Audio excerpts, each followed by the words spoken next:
నమస్తే, welcome to NH TV. పాకిస్తాన్కి దెబ్బ మీద దెబ్బ తగులుతోంది. 1971 తర్వాత ఇంతటి సంక్షోభంలో పాకిస్తాన్ ఎప్పుడూ లేదు.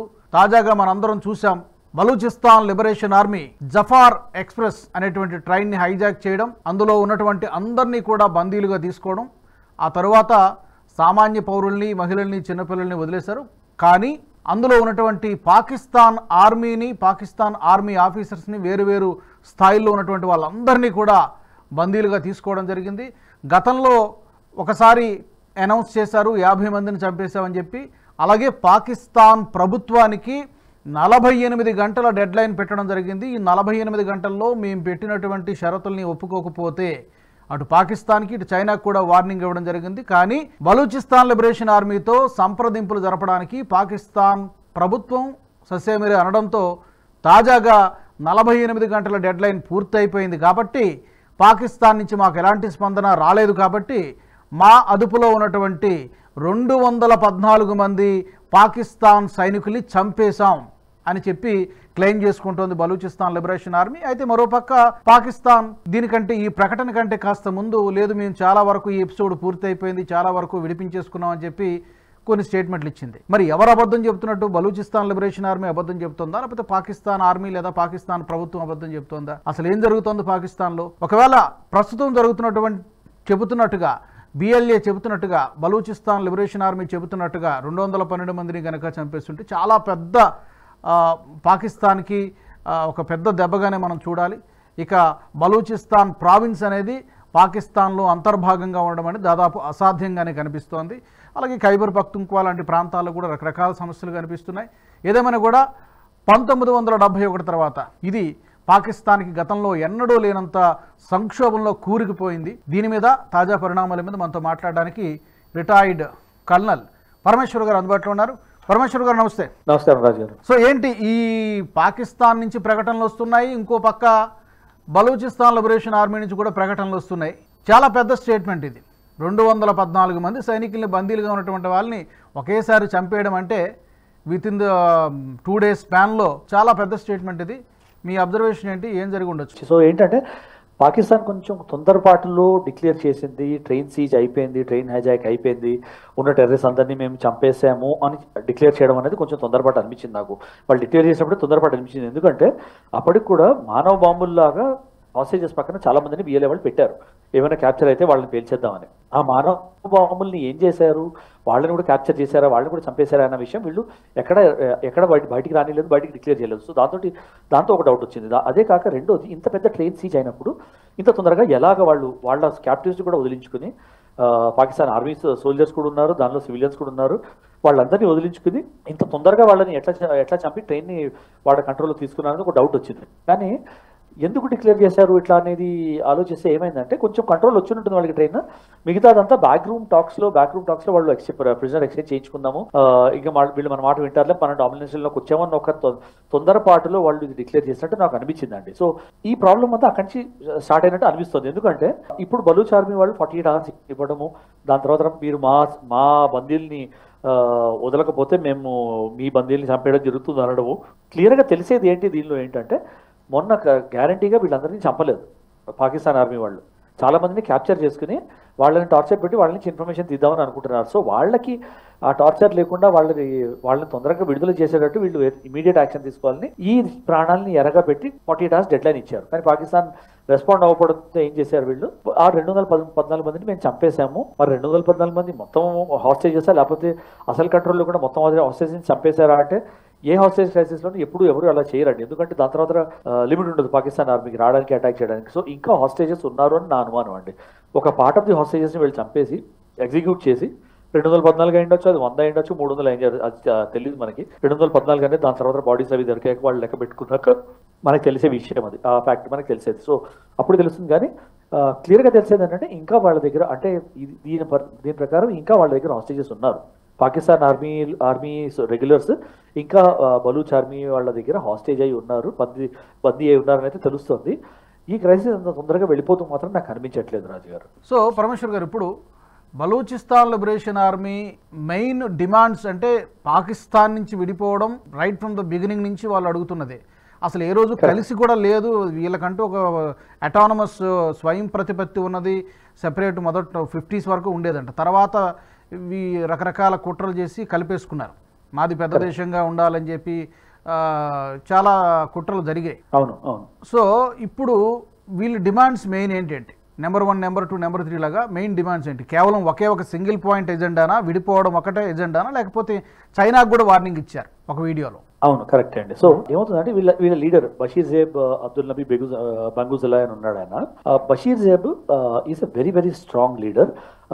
అఫీషియల్ గా కాకపోయినా కూడా చాలా చోట్ల నుంచి ఆయన pro democracy and pro modernization and pro India అని చాలా రిపోర్ట్స్ వచ్చాయి, చాలా చోట చెప్పుకోవడం జరిగింది. సో ఒక లీడర్, ఒక మూమెంట్ లీడర్ ఒక నేషన్ కి ప్రో ఉన్నాడు అంటే యూ కెన్ ఇమాజిన్ ఆయన ఆ మూమెంట్ ఎంతలాగా ఇన్ఫ్లుయెన్స్ చేస్తున్నారు, మన దగ్గర నుంచి ఎంత పొలిటికల్ మద్దతు దొరుకుతుంది, ఎందుకు ఇట్లాంటి యాక్షన్స్ తీసుకుంటున్నారని చాలా క్లారిటీ వచ్చేస్తుందండి. సో ఏంటంటే ఒకటి వాళ్ళ డిమాండ్ పాకిస్తాన్ కంట్రోల్ అసలు ఉండకూడదని, పాకిస్తాన్ ఫోర్సెస్ మా దగ్గర నుంచి వెళ్ళిపోవాలి, మా ఇండిపెండెన్స్ మాకు ఇచ్చేయాలి అని. దాని తర్వాత మేము ఇండిపెండెంట్ దేశంగా మమ్మల్ని మేము డిక్లేర్ చేసుకుంటామా, ఏం చేస్తామనేది మా ఇండిపెండెన్స్, అది దాంట్లో పాకిస్తాన్కి అసలు కంట్రోల్ లేదు. 2 మా వనరుల మీద, మా బిజినెస్ మీద మాకు కంట్రోల్ ఉండాలి, మా ఏరియా మీద మాకు కంట్రోల్ ఉండాలి, పాకిస్తాన్కి ఎటువంటి కంట్రోల్స్ ఉండకూడదు. ఫస్ట్ రైట్ మా వనరుల మీద మా సిటిజన్స్ అంటే బలూచ్ ఎవరైతే ఎథనిక్ బలూచ్ వాళ్ళు ఉన్నారో వాళ్ళకి కంట్రోల్ ఉండాలనేది ఒక కండిషన్ వాళ్ళకి. 3వది ఇండియాతో ఫ్రీ ట్రేడ్, అది that is a hidden thing వాళ్ళది, ఇండియాతో ఫ్రీ ట్రేడ్ అనేది. అందుకే వాళ్ళు చైనా కూడా వాళ్ళు వార్నింగ్ ఇచ్చారని మనం చెప్పుకోవచ్చు. ఎందుకంటే చైనా చాలా ఏం చేస్తుందంటే యాంటీ బలూచ్ యాక్టివిటీస్లో పాకిస్తాన్ ఆర్మీకి ట్రైనింగ్ ఇవ్వడము, లాంచ్ ప్యాడ్స్ ఇవ్వడము, ఇంటెలిజెన్స్ ఇవ్వడం, సాటిలైట్ ఇంటెలిజెన్స్, లోకల్ ఇంటెలిజెన్స్ ఇవ్వడం కూడా చాలా చేస్తుంది. సో దాంతో ఏంటంటే వాళ్ళు చైనా కూడా వార్నింగ్ ఇవ్వడం జరిగిందండి. It's not surprising. అంటే పాకిస్తాన్ కంప్లీట్ చైనా సపోర్ట్తోనే బలూచ్ మూవ్మెంట్ ఇన్నాళ్ళు తొక్కేసింది అనేది అందరికీ తెలిసిందే. ఆబ్వియస్లీ యూఎస్ ఇచ్చిన డబ్బులతోటి ప్లస్ చైనీస్ లోకల్ ప్రెజెన్స్ రెండింటితో, అందుకని చైనా కూడా గట్టిగా వార్నింగ్ ఇవ్వడం జరిగింది.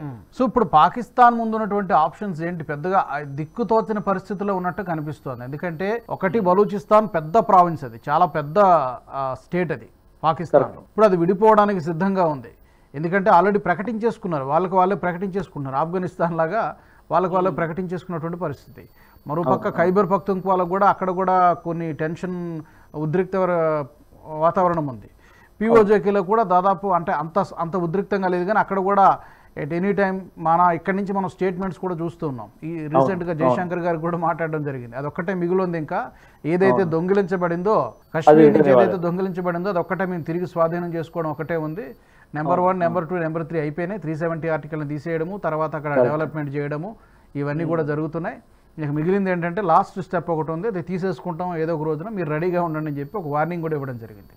కరెక్ట్. సో ఇప్పుడు పాకిస్తాన్ ముందు ఉన్నటువంటి ఆప్షన్స్ ఏంటి? ఏం చేయబోతుంది? ఏమైనా చేయడానికి ఏమైనా ఉందా, లేకపోతే ఇక ఏం జరిగితే జరగనివే అని చెప్పి గాల్లో దీపం పెట్టి కూర్చోవడమేనా? అంతే అండి. ఇంకా అంటే పాకిస్తాన్ ఇప్పుడు పరిస్థితి ఏంటంటే వాళ్ళు నీటిలో మునుగుతున్నవాడు తెడ్డు కోసం ఎట్లా వెతుకుతాడు, ఒక తెడ్డు కోసమో ఒక చెక్క మొక్క కోసమో దేనికోసం వెతుకుతాడు, అలా పాకిస్తాన్ ఇప్పుడు ఎక్కడి నుంచి ఏ డైరెక్షన్ హెల్ప్ వస్తుందని వెతుకుతుందండి. ఒకటి ఏంటంటే వాళ్ళకి బలూచ్ మీద ఎక్కువ కంట్రోల్ లేదని తెలుసు, వాళ్ళ ఫోర్సెస్ ఎక్కువ మోటివేటెడ్ లేరు, వాళ్ళు బలూచ్ ఏరియాలోకి వెళ్ళి బలూచీస్ని చంపడానికి, వాళ్ళని అప్రెస్ చేయడానికి, అక్కడ వాళ్ళ కంట్రోల్ తీసుకోవడానికి పెద్ద కీన్నెస్ చూపించట్లేదు పాకిస్తాన్ రెగ్యులర్ ఆర్మీ అని కూడా తెలుసు వాళ్ళకి. అందుకనే వాళ్ళు ఏం చేస్తున్నారు, యాంటీ ఏమంటారు యాంటీ ఇండియా ఫోర్సెస్ని, ప్రో ఇస్లామిక్ ఫోర్సెస్ని కూడగడుతున్నారు. అంటే రిటైర్ అయిన వాళ్ళని కూడా రీఛానలైజ్ చేసి ఏదైతే ఇండియా హేట్రెడ్ ఏదైతే ఉందో and pro Muslim forces, pro Islamic forces ఏవైతే ఉన్నాయో వాళ్ళందరినీ ఇక్కడా చేసి వాళ్ళతో కూడా మోటివేట్ చేద్దామని ట్రై చేస్తుందండి పాకిస్తాన్. సో వాళ్ళకున్న ఆప్షన్ ఒకటే ఏంటంటే అంటే శాంతియుతంగా వాళ్ళ జీవితాలు బతకాలంటే వీళ్ళని సెపరేట్ అయిపోనివ్వడము, వీళ్ళతో శాంతి ఒప్పందం చేసుకోవడము, కనీసం లీస్ట్ రిక్వెస్ట్ ఏంటి అంటే వీళ్ళతో శాంతి ఒప్పందం చేసుకోవడం అండి. ఆ శాంతి ఒప్పందం వాళ్ళతో ఇండిపెండెన్స్ అంగీకరించాల్సిందే. అంతే ఆల్మోస్ట్ అదే తరుణం దగ్గర ఉన్నారు. అది వాళ్ళు ఒప్పుకోరు. ఎందుకు పాకిస్తాన్ ఒప్పుకోకూడదని, ఏదో ఒకటి చేసి ఒప్పుకోకుండా ఉందామని దాన్ని ప్రొలాంగ్ చేద్దామని. ఎందుకంటే ఒకసారి బలూచిస్తాన్ విడిపోయిందంటే, మీరు పాకిస్తాన్ మ్యాప్ చూసారంటే బలూచిస్తాన్ విడిపోయిందంటే వాళ్ళకి వెస్ట్ ఏషియాకి యాక్సెస్ చాలా కొట్టుకుపోతుంది. నార్త్ ఏషియా ఏదైతే north Asia and European countries ఏవైతే ఈ సోవియట్ బ్లాక్ నుంచి విడిపోయిన కంట్రీస్, ఆ కంట్రీస్ నడికి యాక్సెస్ తగ్గిపోతుంది. Obviously China through India access, pro యూనో అక్సాయ్ చీన్ నుంచి లేకపోతే నార్థన్ సెక్టర్, నార్థన్ హిమాలయస్ నుంచి, నార్థన్ కాశ్మీర్ నుంచి ఇండియాలో క్యాక్టస్ దొరికేవి చాలా కష్టం అయిపోతాయి, చాలా ప్రాబ్లమాటిక్ అవుతుంది. ఆ ప్లాన్స్ అన్ని మళ్ళీ వాళ్ళు రీడూ చేసుకోవాలి. అదంతా చేసుకోకుండా ఈ ఏరియాని కంట్రోల్ చేసుకుందామని వాళ్ళ పాటలండి. బట్ లాంగ్ టర్మ్లో నన్ను చూస్తే ఇది పెద్ద సస్టైన్ అయ్యే ప్లాన్ కాదనైతే అనిపిస్తుంది. ఎందుకంటే they don't have the training to withstand. వాళ్ళ జవాన్స్కి అంత ట్రైనింగ్ లేదు. ప్లస్ దే హ్యావ్ బీన్ కంటిన్యూస్గా కాన్ఫ్లిక్ట్లో ఉన్నారండి. వాళ్ళు కంటిన్యూస్గా ఎప్పటి నుంచో ఏళ్ల నుంచి ఎక్స్టర్నల్ అండ్ ఇంటర్నల్ కాన్ఫ్లిక్ట్లో ఉన్నారు వాళ్ళు, ఆర్మీ వాళ్ళు. Whether it is civil government కానివ్వండి, లేకపోతే ఇంటర్నల్ సివిల్ అన్రెస్ట్ కానివ్వండి, లేకపోతే బయట నుంచి వేరే కంట్రీస్ నుంచి రెసిస్టెన్స్ కానివ్వండి. సో ఏంటంటే వాళ్ళ state of మొరాల్ will be very very low. So ఎన్నాళ్ళు పాకిస్తాన్ ఈ రీజన్ అంతటిని పట్టుకుని కూర్చుంటుంది, మా దేశంలోనే వాళ్ళు ఒక ముక్క అని మాట్లాడడం అవన్నీ ఎన్నాళ్ళు కుదురుతుంది అనేది మనం వెయిట్ చేసి చూడాలి. కానీ it's not going to be easy. వాళ్ళకి ఇక బలూచిస్తాన్ని ఎక్కువ రోజులు పట్టుకుని కూర్చోవడం అయితే చాలా ఈజీ అవ్వదు. చాలా రిసోర్సెస్ పెట్టాల్సి వస్తుంది, చాలా క్యాజువాలిటీస్, చాలా ఒడిదుడుకులు తట్టుకోవాల్సి వస్తుందని కూడా నాకు అనిపిస్తుందండి. కరెక్ట్. చివరిగా ఒక పక్కేమో టెర్రరిజాన్ని, ఉగ్రవాదాన్ని ముందు నుంచి పెంచి పోషిస్తున్నటువంటి దేశం పాకిస్తాన్ గత 70 సంవత్సరాలుగా. ఇప్పుడు అదే తిరిగి ప్రతిఫలం అనుభవిస్తోంది ఈ రోజున. కానీ ఒక పక్కేమో భారత్ని నిందిస్తోంది, ఇండియా స్పాన్సర్ టెర్రరిజం అని చెప్పి భారత్ని నిందిస్తోంది. రీసెంట్గా ఒక స్టేట్మెంట్ కూడా చూసాం. తర్వాత మరో పక్క ఆఫ్ఘనిస్తాన్ నుంచి వస్తుందని చెప్పి ఇట్టిపోస్తోంది. భారత్ ప్రమేయం ఏమైనా ఉంటుందంటారా ప్రత్యక్షంగా పరోక్షంగా బలూచిస్తాన్? ఎప్పటి నుంచో తెలిసిన విషయం మనకి ఏంటంటే బలూచిస్తాన్ వాళ్ళకి మనం పొలిటికల్ సపోర్ట్ అయితే ఇస్తున్నామండి. అదే కాక మనము ఆర్థిక పరంగా కూడా అండ్ వెపనరీ లాజిస్టిక్ పరంగా కూడా మనం సపోర్ట్ ఇస్తున్నాం. చాలా రిపోర్ట్స్ వస్తున్నాయి. నిజమై ఉండొచ్చు, అబద్ధమై ఉండొచ్చు, అది వేరే విషయం. పాకిస్తాన్ మన ఇంటర్నల్ ఇష్యూస్ లో ఇన్నిటిలో చేసుకుంటున్నప్పుడు మనం కూడా అది చేయడంలో తప్పేం లేదని నాకు అనిపిస్తుంది. ఒకవేళ ఉందని ఎస్టాబ్లిష్ అయినా కూడా తప్పేం లేదండి. మన టెరిటోరియల్ ఇంటిగ్రిటీ మనం ప్రొటెక్ట్ చేసుకోవడం కోసము వాళ్ళని పుష్ బ్యాక్ చేస్తున్నాం. ఎందుకంటే లేకపోతే they play lot of mistake. వాళ్ళని ఆడనీయకుండా వాళ్ళని ఇలా బిజీ పెడుతున్నాము. So there is nothing wrong in return అయితే నాకు అనిపిస్తుంది అండి. All right, we have to wait and see. మనం వేచి చూడాలి రాబోయే 2-3 సంవత్సరాలు, 4-5 సంవత్సరాలు ఏం జరుగుతుందనేది. బట్ ఇమీడియట్గా పాకిస్తాన్కు ఉన్నటువంటి పెద్ద థ్రెట్ ఏంటంటే బలూచిస్తాన్ ఇక పాకిస్తాన్లో అంతర్భాగంగా ఉండడం అనేది సాధ్యమయ్యే పనిలాగా కనిపించట్లేదు. మేబీ మరొక 2-3 ముక్కలైనా కూడా ఆశ్చర్యం లేదు. చూద్దాం ఏం జరుగుతుందో రాబోయే రోజుల్లో. ధన్యవాదాలు. Thank you very much for joining us Parameshwar garu. మరి ఈ అంశానికి సంబంధించి మీ అభిప్రాయాలను కూడా కామెంట్ల రూపంలో తప్పకుండా తెలియచేయండి. ఈ వీడియో నచ్చినట్టయితే లైక్ చేయండి, షేర్ చేయండి, బెల్ బటన్పై క్లిక్ చేయండి. అలాగే NHTV nationalist hub group of ఛానల్స్ను సబ్స్క్రైబ్ చేసుకోండి. జాతీయవాద జర్నలిజాన్ని ప్రోత్సహించండి. జై హింద్, జై భారత్. ఈ వీడియో మీకు నచ్చినట్టయితే లైక్ చేయండి, 10 మందికి షేర్ చేయండి. అలాగే కామెంట్ల రూపంలో మీ అభిప్రాయాలను మాతో పంచుకోండి. Nationalist hub group of channels ను సబ్స్క్రైబ్ చేసుకుని తెలుగునాట జాతీయవాద జర్నలిజాన్ని ప్రోత్సహించండి. ఈ వీడియో కింద ఉన్న బెల్ ఐకాన్ పై క్లిక్ చేయడం మర్చిపోవద్దు.